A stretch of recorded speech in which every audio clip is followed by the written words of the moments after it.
You have been behind the scenes, hitting baby moms, sending money to baby. Yo, dog, you've been back and sending messages to this wife. Drake. Now, this the moment we all been waiting for. I already know what's coming. I know Joe about to show his behind on this topic. Let's hear what Joe Budden, the #1 stan for Kendrick Lamar, has to say about Drake suing UMG over Not Like Us. Just like the video and subscribe. Just at least do that for me, because y'all know he about to go crazy. Let's get it. He's a selfish, lying, manipulative sack of shit who has made enemies for 15 years, and now we're here at the fucking boiling point. They both could be true. You've been behind the scenes, being the biggest sack of shit you can possibly be. I'm not here to fucking play games with you niggas. Niggas know what it is out there. That's it. And he's fucking white. And he's Jewish. And he had too much dip on his chip. You have been behind the scenes, hitting baby moms, sending money to baby. Yo, dog, you've been back and sending messages to this wife, talking shit about fucking, hey, but this mom died. Hey, all that's cool, but where my beat at, nigga? I don't give a fuck that your mom died. Dog, this nigga's been a sack of shit behind the scenes, and because he got fans and had Lucian, everybody just get to turn a blind eye. The blind eye days are done. That's done with now. I don't want to hear none of that shit now. Now, we've seen the hand, you've seen their hand. What's it gonna be, and what are you gonna do? I don't remember him having a Singleton's God's plan. With legs. With a plan. He ain't looked so fucking hip-hop to me in a long time. Which is the entire point that Kendrick keeps saying. Yeah, no, it's just coming to a head now. So now it just look different because of the Lucian and because of the lawsuits that we about to get to. But this nigga has been a piece of shit, and too many people have seen it. There's a list of billionaires that hate him now. We ain't talking about all these little rapper niggas you was dealing with. And it's too late because all of the music industry people get word early. True. So they moved to the tech side. They don't care about none of this ghetto garbage hootenanny. They seen where the money was circulating, and now they have gigs over there.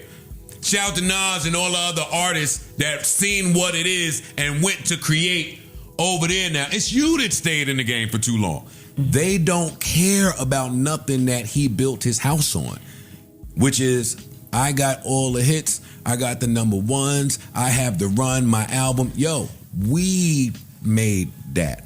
And your best music, we gonna run that up. Go make your mid. Go make your mid. We gonna put all them albums that we own, your fire shit, that same little algorithm trick you think we doing, we still doing it. Deluxe. Yeah, 5-year anniversary, we got you. anniversary, Hey, have a 20-year blast anniversary. with whatever Honestly Nevermind did. Have fun with that. The label must ain't been too thrilled because that shit came and went too. At some point, you gotta have something that stay, and they not gonna let nothing stay. What do you think is gonna happen with the Drake Party Next Door album now that he's got these suits out? Brick. Cricket. That's what I mean about him. That's what I mean about him. Party somewhere thinking that this is the best opportunity that ever happened to me. Wow, thank God this is happening. Nigga, that should have happened in 2014 right after, if you reading this, it's too late. Right after that, that's when that should have happened. Now, it's too late. And you only doing it, again, for your selfish, greedy fucking reasons. That ain't about to help him. That's about to hurt him. Now it's about to get to a point, anybody that stand with Drake, the high-ups is just looking. Stand there if you want. It's over. They sending a clear-cut message. Yo, it's over. And Drake knows it, so I'm not arguing with nobody now. These suits say he knows what time it is. Mm-hmm. But if y'all think the Karen in him don't want to sue Kendrick himself but isn't that the purpose directly, then I don't know what game you're looking at. If he had sued, I don't care if they said, hey, go sue him. Guess what? That's jargon to you now. For me, that says even they lying to you different than they normally would. They're not going to jump on that suit if Drake sues Kendrick. They've anointed Kendrick. You are going to take us to the next stratosphere. We're not jeopardizing that. It's the field versus you. It's over for you. They're just saying it's over for you. This fall off is monumental. Odell ain't called that nigga in years. That really is over now, that relationship. Odell is out. He got his ring. He's not talking to you anymore. And I feel Drake, yo. How you feeling, but then you kicking his back in? No, I'm not kicking his back in. I'm telling the truth. No, well, the truth is... For 10 years on this podcast in February, I've had to sit here tight-lipped because everybody's stupid. No, I'm not doing that anymore. But I don't need YouTube. I don't need hot takes. Mm-hmm. I'm one of the few people that could look at this and just know what time it is. Play with them. Don't play with me. I feel Drake because he has fair and valid points in some of this shit, yo. I've showed up for too many of y'all. That DeMar DeRozan shit is still in effect. Yo, you was in my house. I talked you out of depression. Future, Thug, Weekend. Nigga, I found you on the fucking street, you piece of shit. But he looking at niggas like I look at Bleep. He done helped too many people. So now he's watching Since Not Like Us or Bot Like Us, whatever you want to call it. Since that, I'm seeing the tides turn in ways from places that I never expected it to. And it's up for all of you. It's up for all of you. And I'm with that. I'm with that willfulness and that conviction and that determination. I'm with all of that. I just don't think that he wins it because of the timing of this. You know, today, I do have one rebuttal, but I am going to play the role of the student. I understand that Joe Budden has more access to information than I do. He's been in the industry and he knows more than me. And sometimes you got to be a man and say, I don't know everything and I don't have the answers. If Joe is saying that Drake has done a lot of nasty things to a lot of people in the industry behind closed doors, I'm not in a position to refute that. I'm not in a position to tell y'all the other half of what people don't understand and the parts that they don't see, and Drake helped this person. Like, I can only tell you, yeah, from my perspective, I've seen Drake help a lot of people, put a lot of people on. But I've always told y'all that celebrities, rappers, entertainers, anybody with clout, fame, presidents, mayors, y'all see that guy in Africa. He was some kind of politician and he got all of these sex tapes with everybody's wives. When people get power, they tend to abuse that power. And so I'm not going to sit here and say I'm so naive to think that Drake made it to billionaire status and Michael Jackson, I mean, he broke the Beatles records and Michael Jackson records and all, like he did it all in music. And I'm going to sit here and tell y'all, oh, he's a perfect person. He's the best guy in the world. And yes, I'm sure over his career, he has a number of enemies. And yeah, I'm sure he probably did think I can do whatever the fuck I want because I'm Drake. You know, y'all can't do anything to me. I'm untouchable. Y'all need me. And just listening to Joe, it does have me thinking, wow, is it really over for Drake? But we also got to understand what is over for Drake. Like, if Drake starts selling 300,000 first week instead of 600,000 or close to 1 million, is that the crazy fall off we expecting? Even when he says, what you think gonna happen with this Party Next Door album because of these lawsuits?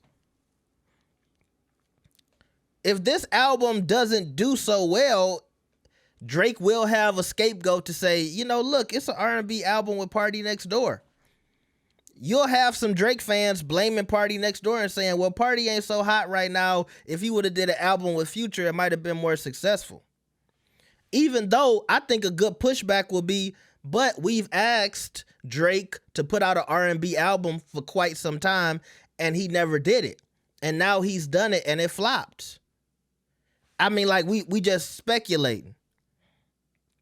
And I think that's why lately, I hate to really be buying into this, but I've been seeing Drake start to really form relationships with people that have stood by him. Look, I'm just going to say it. Academics, whether it's streamers. And it's all of these people who I've seen wave the Drake flag for years.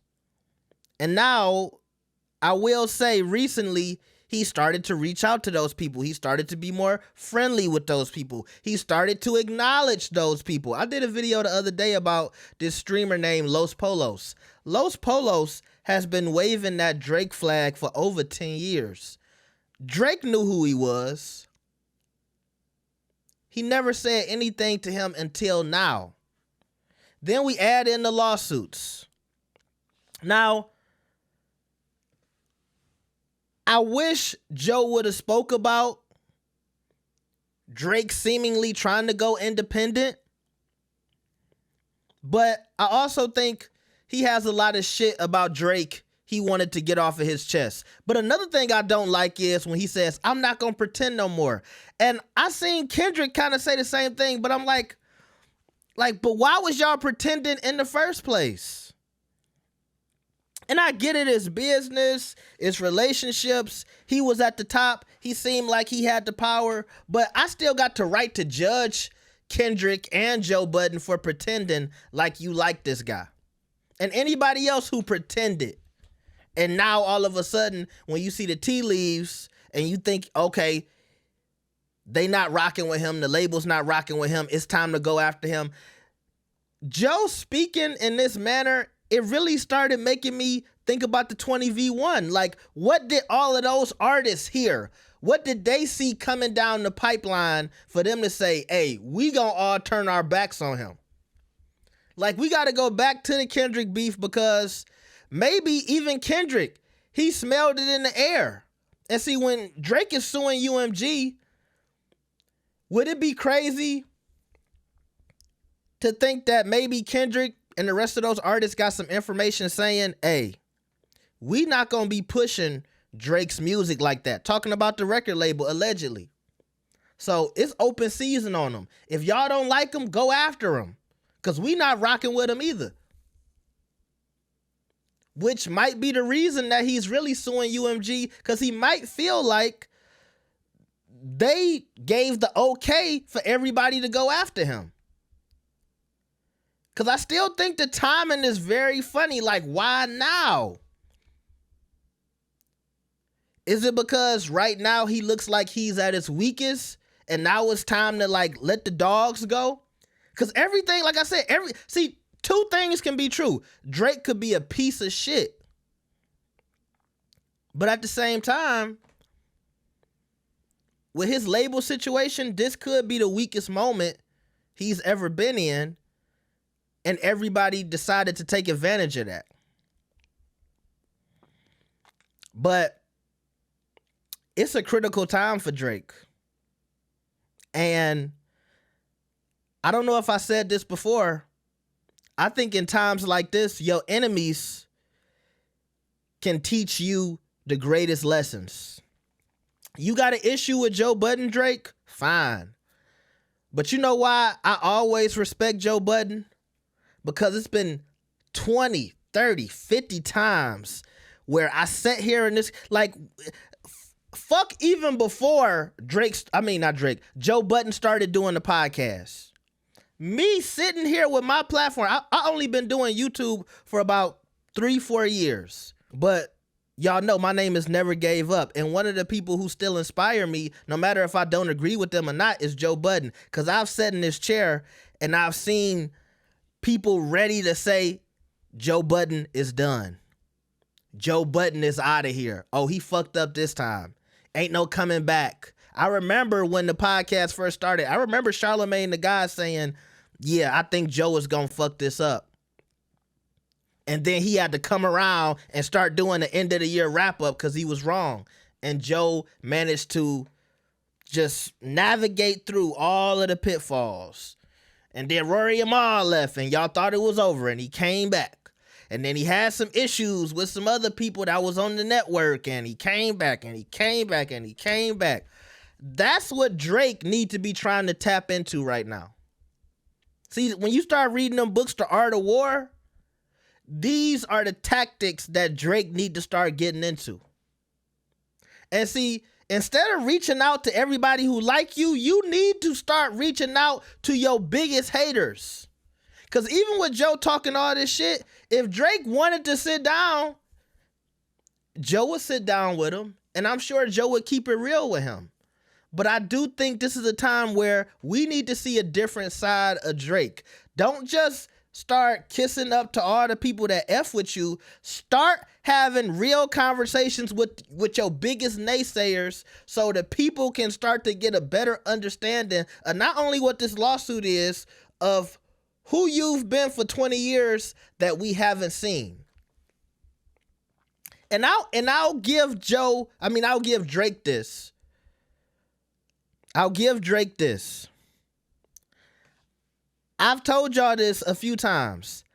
I am disgusted when I hear rappers do this narrative about Drake smashing people's chicks and talking to people's wives. And this is the only thing I really got to disagree with Joe on. Joe, you're a rapper. And when you had these conversations about Drake, you talking about people you know of. You talking about people in the industry. You talking about people around your circumference.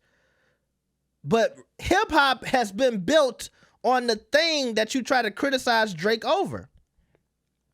If he's a student of the game, he learned from you and all the other rappers that came before you that go from town to town to town on tour and all that other stuff. And y'all can sit here and say it's different, but it's not.